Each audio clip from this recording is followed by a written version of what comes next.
스가랴서 8장 14절에서 23절 말씀 다 찾았으면 저와 함께 교독하시겠습니다. 제가 먼저 14절 읽겠습니다.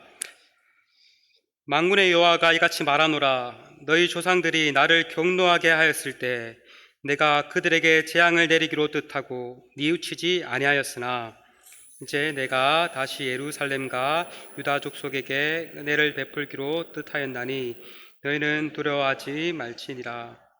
너희가 행할 일은 이러하니라. 너희는 이웃과 더불어 진리를 말하며 너희 성문에서 진실하고 합평한 재판을 베풀고 마음에 서로 해하기를 도모하지 말며 거짓 맹세를 좋아하지 말라. 이 모든 일은 내가 미워하는 것이니라. 여호와의 말이니라. 만군의 여호와의 말씀이 내게 임하여 이르시되 만군의 여호와가 이같이 말하노라. 넷째 달의 금식과 다섯째 달의 금식과 일곱째 달의 금식과 여덟째 달의 금식이 변하여 유다 족속에게 기쁨과 즐거움과 희락의 절기들이 되리니 오직 너희는 진리와 합평을 사랑할지니라. 만군의 여호와가 이와 같이 말하노라. 다시 여러 백성과 많은 성읍의 주민이 올 것이라. 이 성읍 주민이 저 성읍에 가서 이르기를 우리가 속히 가서 만군의 여호와를 찾고 여호와께 은혜를 구하자 하면 나도 가겠노라 하겠으며 많은 백성과 강대한 나라들이 예루살렘으로 와서 만군의 여호와를 찾고 여호와께 은혜를 구하리라. 만군의 여호와가 이와 같이 말하노라. 그날에는 말이 다른 이방 백성 10명이 유다 사람 하나의 옷자락을 잡을 것이라. 곧 잡고 말하기를 하나님이 너희와 함께 하심을 들었나니 우리가 너희와 함께 가려 하노라 하리라 하시니라. 아멘. 오늘은 진리와 합평을 사랑하라는 제목으로 말씀을 살펴보도록 하겠습니다. PPT 띄워주시면 지난 2023년 기독교 윤리 실천 운동에서 한국 교회의 사회적 신뢰도를 조사했습니다. 혹시 PPT 있습니까? 그 결과 한국 교회를 신뢰한다는 응답이 몇 프로 나온지 아십니까? 한국 교회를 신뢰합니다. 몇 프로 나왔을까요?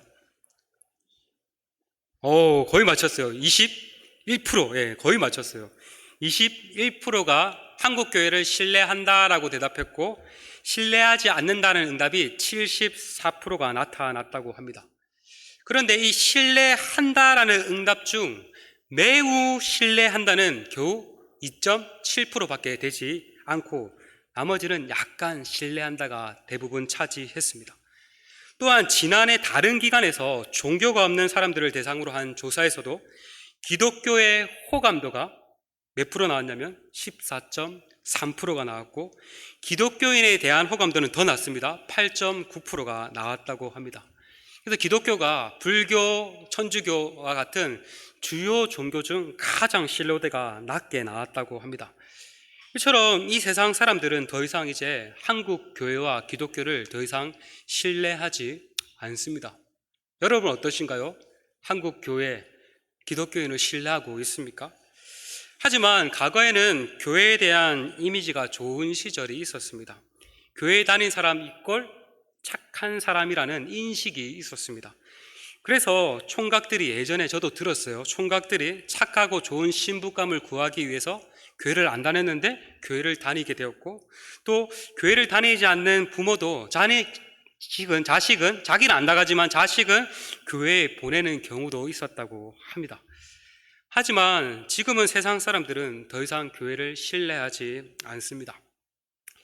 영화나 드라마에서 그려지는 기독교인의 모습은 어떻습니까? 매우 이중적이죠. 겉으로는 친절하지만 실제로는 자기밖에 모르는 매우 이기적인 모습으로 그려집니다. 지난 3월에 넷플릭스에서 계시록이라는 영화가 공개되었습니다. 혹시 계시록이라는 영화 본 분 계십니까? 네. 이 영화는 기독교인의 민낯을 정말 샅샅이 다 보여주었습니다. 목사의 아내는 외도를 하고 대형교회 목사는 자식의 잘못을 은폐하기 위해서 전전긍긍하고 작은 개척교회를 섬기고 있는 주인공은 큰 대형교회 담임 목사를 바라는 욕심에 가득 차고 교인들 또한 실종된 소녀의 무사기한을 위해서 열심히 주여 주여 하고 기도하지만 실제로 그 부모의 고통에 대해 무관심하는 기독교인의 모습을 그리고 있었습니다. 이 장면들을 보며 세상 사람들이 느끼는 기독교의 모습은 이런 것이구나라고 싶었습니다. 근데 이러한 기독교인의 모습은 오늘날 우리의 문제는 아닙니다. 시간을 한참 거슬러 올라가 구약 시대 이와 같은 비슷한 문제가 있었습니다. 특별히 하나님의 백성인 이스라엘은 하나님과 언약을 맺은 하나님의 백성입니다. 하나님께서 많은 민족 중에 이스라엘 백성을 선택하셨고 하나님과 언약을 맺으시고 하나님의 백성으로 삼으셨습니다. 그렇기 때문에 언약 백성인 이스라엘 백성들은 온 마음과 정성을 다해서 하나님 한 분만을 사랑하고 자기 자신과 같이 이웃을 사랑해야 했습니다. 그러나 하나님의 백성인 이스라엘은 그렇지 못했습니다. 하나님을 섬기면서도 동시에 다른 신들과 우상을 섬겼고 또 거짓과 불의와 폭력이 그 사회에 가득했습니다. 예레미야 선지자는 이러한 이스라엘의 문제를 이렇게 지적하고 있습니다. 예레미야서 9장 4절에서 6절입니다. PPT가 안 됩니까? 그 사부 예배 관련에 넣어놨는데요. 없어요? 예레미야 9장 4절에서 6절 제가 한번 읽어보겠습니다. PPT가 오늘 안 된다고 하니까 오늘 되게 하필 또 PPT가 아주 많은데 어쩔 수 없어요. 성경이 있으신 분들은 한번 찾아보시겠어요? 예레미야서 9장 4절에서 6절입니다. 이래서 성경책을 가지고 와야 돼요. 예레미야서 9장 4절에서 6절 제가 읽어볼게요. 너희는 각기 이웃을 조심하며 어떤 형제든지 믿지 말라. 형제마다 완전히 속이며 이웃마다 다니며 비방함이라. 그들은 각기 이웃을 속이며 진실을 말하지 아니하며 그들의 혀로 거짓말하기를 가르치며 악을 행하기에 지치거늘 내가 사는 곳이 속이는 일 가운데 있도다. 그들은 속이는 일로 말미암아 나를 알기를 싫어하느냐 여호와의 말이니라. 하나님의 백성인 이스라엘 공동체에 무엇이 가득했다라고 말합니까? 거짓말과 속임수가 가득했다라고 말을 하고 있습니다. 이런 예레미야 선지자 외에도 하나님은 끊임없이 선지자를 보내셔서 제약된 이스라엘의 죄를 지적하시고 해결을 촉구하셨습니다. 우리가 살펴본 오늘 8장인데 7장 스가랴서 7장 7에서 10절에서도 이렇게 말을 합니다. 한번 성경책 있으신 분은 찾아보세요. 자, 7절에서 10절 이렇게 말을 합니다. 예루살렘과 사면 성읍에 백성들이 평온히 거주하며 남방과 평원의 사람이 거주할 때 여호와가 옛 선지자를 통하여 외친 말씀이 있지 아니하느냐 하시니라. 여호와의 말씀이 스가랴에게 임하여 이르시되 만군의 여호와가 이같이 말하여 이르시기를 너희는 진실한 재판을 행하며 서로 인애와 긍휼을 베풀며 가부와 고아와 나그네와 궁핍한 자를 압제하지 말며 서로 해하려고 마음에 도모하지 말라 하였으나. 하나님께서는 제약된 이스라엘을 향해서 선지자를 세우셔서 너희들 그렇게 살지 말고 올바로 살아라고 끊임없이 말씀하셨습니다. 그러나 이스라엘 백성들은 어떻게 반응했을까요? 이어지는 7장 11에서 12절은 이렇게 말을 합니다. 11절에 그들이 듣기를 싫어하여 등을 돌리며 듣지 아니하려고 귀를 막으며 그 마음을 금강석 같이 하여 율법과 만군의 여호와가 그 영으로 옛 선지자들을 통하여 전한 말을 듣지 아니하므로. 하나님께서는 각 시대마다 선지자를 통해서 끊임없이 회개하라고 선포하셨지만 이스라엘 백성들은 끊임없이 하나님의 말씀을 듣지 아니했습니다. 오늘 보니까 듣기를 싫어하여 등을 돌렸다. 하나님의 말씀이 쌩 같다는 거예요. 등을 돌리고 듣기를 거부했다. 그들의 마음이 어땠다라고 말합니까? 매우 단단한 금강석과 같이 굳어 있었다고 말합니다. 마음이 살과 같이 부드러워야지 하나님의 말씀을 잘 받아들이는데 돌과 같이 단단하여 가지고 하나님의 말씀을 듣지 않고 하나님의 말씀을 다 튕겨내 버렸던 것입니다. 그 결과 어떻게 되었을까요? 7장 14절에 내가 그들을 바람으로 불어 알지 못하던 여러 나라에 흩었느니라. 그 후에 이 땅에 항폐하여 오고 가는 사람이 없나니 이는 그들이 아름다운 땅을 항폐하게 하였음이라 하시니라. 하나님은 하나님의 은혜로 이스라엘 백성들을 이집트 땅에서 구원해 내셔서 약속의 땅, 젖과 꿀이 흐르는 땅으로 인도하셨습니다. 그들은 그 땅에서 하나님의 말씀에 순종하여 하나님께서 주시는 축복을 마음껏 누리며 살 수 있었습니다.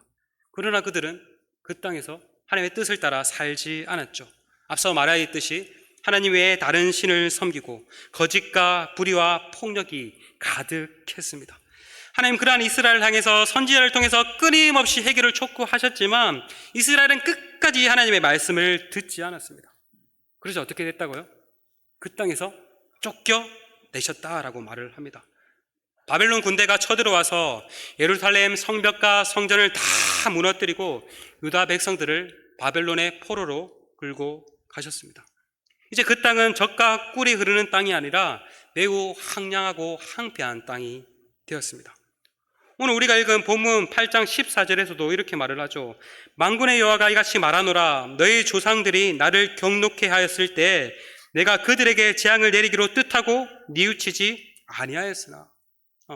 이스라엘 조상들이 그렇게 살고 나를 경노케 하였을 때 내가 재앙을 내리기로 뜻하셨다고 말합니다. 뜻하셨을 뿐만 아니라 실제로 재앙을 내리셨죠. 이스라엘 백성들은 완전히 망해버렸습니다. 포로로 끌려가 버렸습니다. 그렇다면 이스라엘에게는 아무런 소망이 없는 것일까요? 이대로 끝나면 그냥 아무런 소망이 없고 끝이죠. 그런데 하나님은 은혜를 베푸시겠다고 약속하십니다. 우리 15절 성경책 있으신 분은 15절을 한번 읽어보겠습니다. 시작. 이제 내가 다시 예루살렘과 유다 족속에게 은혜를 베풀기로 뜻하였나니 너희는 두려워하지 말지니라. 하나님께서는 범죄한 이스라엘 백성들을 심판하셨지만 다시 은혜를 베푸시겠다고 선포하십니다. 하나님께서 은혜를 베푸실 그 구체적인 내용이 8장 앞절에 나오는데 8장 3절에서 8절에서 이렇게 말을 합니다. 오늘 진짜 평소에 제가 인용 구절 많이 없는데 오늘 진짜 인용 구절 많은데 하필 8장 3절에서 8절 한번 읽어볼게요. 자, 여호와께서 어떤 회복이 있는지 한번 보세요. 여호와께서 이같이 말하노라. 내가 시온에 돌아와 예루살렘 가운데 거하리니 예루살렘은 진리의 성읍이라 일컫겠고 만군의 여호와의 산은 성산이라 일컫게 되리라. 만군의 여호와가 이같이 말하노라. 예루살렘 길거리에 늙은 남자들과 늙은 여자들이 다시 앉을 것이라. 다 나이가 많으므로 저마다 손에 지팡이를 잡을 것이요 그 성읍 거리에 소년과 소녀들이 가득하여 거기에서 뛰놀리라. 만군의 여호와가 이같이 말하노라. 보라, 이 일이 그날에 남은 백성들의 눈에 기이하려니와 내 눈에야 어찌 기이하려겠느냐. 만군의 여호와의 말이니라. 만군의 여호와가 이같이 말하노라. 보라, 내가 내 백성을 해가 뜨는 땅과 해가 지는 땅에서부터 구원하여 내고 인도하였다가 예루살렘 가운데 거주하게 하리니 그들은 내 백성이 되고 나는 진리와 공의로 그들의 하나님이 되리라. 유다 백성들이 범죄하였을 때 하나님의 영광이 예루살렘을 떠났습니다. 그러나 하나님은 다시 예루살렘에 돌아와 그곳에 함께 거하겠다라고 말씀합니다. 그래 그 예루살렘 성이 거짓이 가득했던 예루살렘 성이 진리의 성읍이라 불리게 될 것이다 라고 말을 합니다. 거짓과 불의가 사라지고 진실이 가득하게 될 것입니다. 또한 사람들이 다 떠났던 그곳에 이제 사람들로 가득하게 될 것이다. 그곳에 사는 사람들이 늙은 사람들이 장수하게 될 것이고 어린 아이들이 그곳 가운데 뛰어놀게 될 것이다 라고 말을 합니다. 이처럼 하나님께서는 이스라엘 백성들을 다시 포로된 땅에서 구원하여 그 땅으로 인도하시고 그 땅에서 다시 복을 누리며 살게 될 것이라고 약속을 주십니다. 실제로 하나님은 유다 백성을 바벨론의 포로로 끌려간 뒤 70년 후 그들을 포로에서 풀려나게 하셨습니다. 바벨론에 살던 모든 사람들이 다 온 건 아니지만 일부 사람들은 자신의 땅으로 돌아오게 되었고 무너진 하나님의 집인 성전을 건축했습니다. 그러나 성전 건축이 외부의 여러 방해와 내부적 문제로 인해 중단되어 있었습니다. 성전이 짓다가 만체로 16년 동안 이제 지난 상태에 하나님께서 학개와 스가랴 선지자를 통해서 중단된 성읍을 계속 지어라라고 말씀하십니다. 하나님께서 다시 회복해 주실 것을 약속하십니다. 스가랴 선지자는 이스라엘의 문제를 지적하며 해결을 촉구한 동시에 하나님께서 베푸실 회복을 선포했습니다. 오늘 본문 또한 우리가 읽었지만 회복에 관한 메시지입니다. 하나님은 범죄한 유다 백성들에게 다시 은혜를 베푸시고 다시 회복해 주시겠다고 말씀하고 계십니다. 하나님께서 이렇게 회복을 베푸신 이유는 그들이 하나님께 돌이켰기 때문이 아닙니다. 그들의 행실이 바뀌었기 때문도 아닙니다. 그들이 어떠함에도 불구하고 하나님이 오히려 그들을 향해서 돌이키사 그들에게 은혜를 베풀어 주셨습니다. 여러분, 우리의 구원도 마찬가지죠. 우리가 구원을 얻을 수 있었던 이유 또한 우리의 행위나 어떠한 자격 때문이 아닙니다. 하나님께서 전적인 은혜로 우리에게 구원을 베풀어 주셨습니다. 그래서 사도 바울은 구원은 너에게서 난 것이 아니요 하나님의 선물이다라고 말씀하셨습니다. 이처럼 하나님은 은혜를 베푸시고 회복을 시키셨습니다.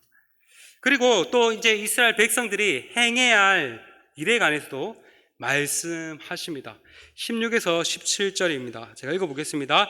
너희가 행할 일은 이러하니라. 너희는 이웃과 더불어 진리를 말하며 너희 성문에서 진실하고 합평한 재판을 베풀고 마음에 서로 해하기를 도모하지 말며 거짓 맹세를 좋아하지 말라.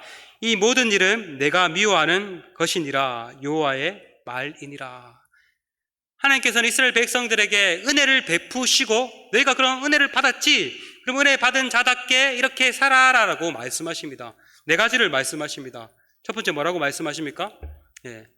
진리, 이웃과 더불어 진리 가운데 거하라. 진리를 말하라. 진실해라. 두 번째, 재판이 이루어지는 성문에서 공정한 재판을 행해라. 세 번째, 서로 마음에 해하기를 생각하지 말라. 학을 품지 말라. 네 번째, 거짓 맹세를 하지 말라라고 말씀하십니다. 한마디로 말하면 너희는 진실해야 해, 또 화평을 추구해야 해라는 것입니다.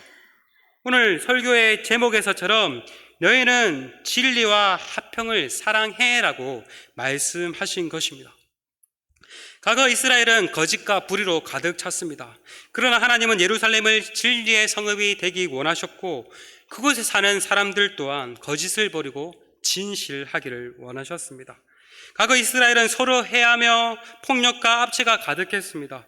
그러나 하나님은 그곳에 사는 백성들이 이제는 하나가 되고 화평을 이루어 살기를 원하십니다. 진리와 화평을 이루는 삶, 이것이야말로 은혜 받은 자의 합당한 삶인 것입니다. 여러분, 하나님은 진리의 하나님이십니다. 하나님은 거짓을 미워하십니다. 뿐만 아니라 하나님은 평화의 하나님이십니다. 하나님은 다툼과 분열과 나눔을 미워하십니다. 이처럼 하나님의 백성인 우리 또한 이러한 하나님의 성품을 닮아서 거짓을 미워하고 진실하고 화평을 이뤄가야 할 것입니다. 여러분, 반면 사탄은 어떻습니까? 성경은 사탄을 가리켜서 거짓말쟁이요 거짓의 아비다라고 말을 하고 있습니다. 우리나라 라면의 원조가 무슨 라면이죠? 아십니까? 라면의 원조가 삼양라면인데 거짓의 원조가 뭔지 압니까? 사탄이다라고 말하고 있어요. 실제로 사탄은 에덴 동산에서 여자를 속여가지고 죄를 짓게 만들었죠. 그때 처음부터 거짓을 만들었어요. 지금도 사탄은 거짓으로 계속해서 사람들을 속여서 진리에 이르지 못하도록 만듭니다. 하나님을 믿지 못하도록 만들고 예수님을 믿지 못하도록 만듭니다. 오늘날 우리가 살아가는 시대가 어떻습니까? 수많은 거짓 정보들로 인해 무엇이 진실이고 무엇이 가짜인지 헷갈리는 시대를 살아가고 있습니다. 한 번씩 여러분 그런 거 경험하지 않나요? 저도 한 번씩 이게 뭐가 맞고 뭐가 틀렸는지 이렇게 헷갈릴 때가 많이 있습니다. 사람들은 서로 속이기도 하고 속기도 하며 살아갑니다. 온갖 불법과 불의가 가득하죠. 또한 사탄은 다툼과 분열을 일으키는데도 대가입니다. 사탄은 인간을 범죄케 함으로써 평화를 깨트려 버렸죠. 인간의 타락 이후 다툼과 분열과 전쟁이 끊임없이 계속되고 있습니다. 지금도 여전히 전 세계 곳곳에서 전쟁으로 인해 많은 사람들이 희생되고 있으며 우리 사회 안에도 남녀 간의 갈등, 세대 간의 갈등, 지역 간의 갈등 등 많은 갈등이 일어나고 있습니다. 사람들은 끊임없이 네 편, 내 편, 편가르기를 하며 다투고 있습니다. 여러분, 교회인 우리는 어떠한 존재들입니까? 교회인 우리는 하나님으로부터 큰 은혜를 받은 자들입니다. 원래 우리 또한 범죄함으로 사탄의 종이 되어 거짓과 분열과 다툼을 일삼고 영원한 하나님의 심판 아래 놓인 자들이었습니다. 마치 유다 백성들이 바벨론 포로에 끌려갔던 것처럼 우리 역시 사탄의 포로에 붙잡혀 있었던 자들이었습니다. 그러나 하나님께서 크신 은혜를 우리에게 베풀어 주셨죠. 예수님을 믿음으로 말미암아 우리는 사탄의 권세에서 구원을 얻고 하나님의 자녀가 되었습니다. 하나님은 우리와 함께 하시며 우리에게 영원한 생명을 주셨습니다. 죄와 함께 망해야 할 우리가 하나님의 그 크신 은혜로 예수 그리스도를 믿고 예수님으로 말미암아 구원을 얻게 되었습니다. 여러분, 이 사실이 여러분에게 진정한 감사와 기쁨이 됩니까?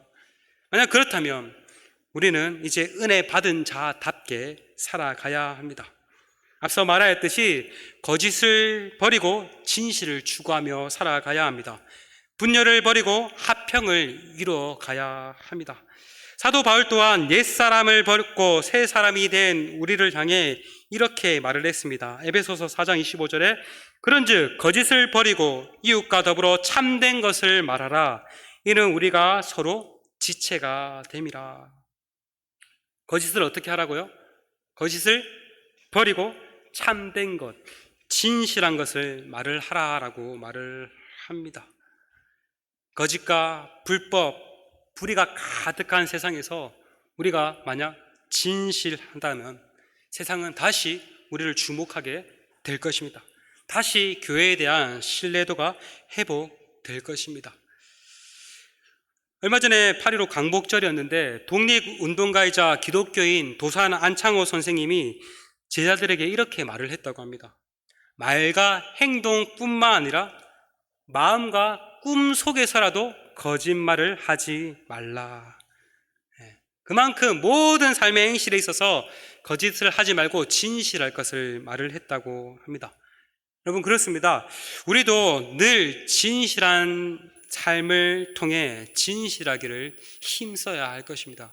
이것이 바로 하나님으로부터 은혜 입은 자가 행해야 할 마땅한 반응입니다.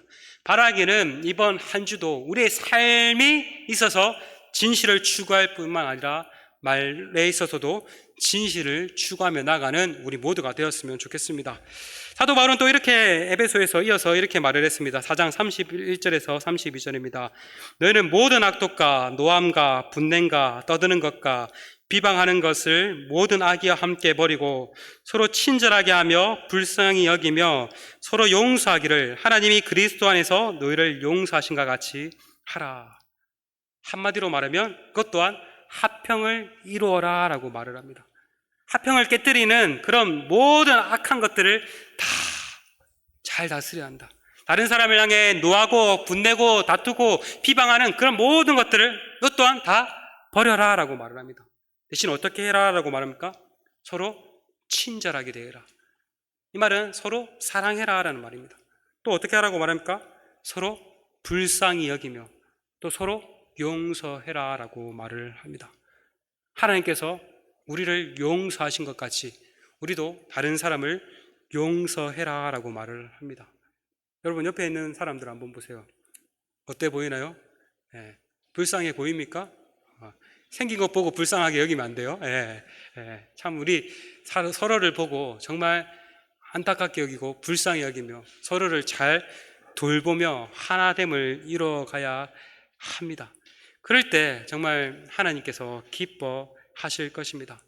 다툼과 나눔과 갈등이 가득한 이 세상 속에서 우리가 화평을 이룬다면 이 세상은 역시 우리를 주목하게 될 것입니다. 이런 우리의 착한 행실을 보고 그들 또한 하나님께 나아오게 되는 놀라운 일들이 일어나게 될 것입니다. 바라기는 은혜 받은 자답게 우리가 진실하기를 힘쓰고 화평을 이루어가기를 힘쓰는 우리 모두가 되었으면 좋겠습니다. 그래서 정말 이번 한 주 딱 두 가지 단어 기억합시다. 진실과 화평. 예. 그래서 딱 이걸 가슴에 품고 이제 계약도 했겠다. 이제 하겠다. 이제 그래서 정말 여러분이 있는 그곳에서 진실과 화평을 이루어가며 은혜 받은 자답게 살아감으로 하나님께 영광 돌릴 수 있는 우리 모두가 다 되었으면 좋겠습니다.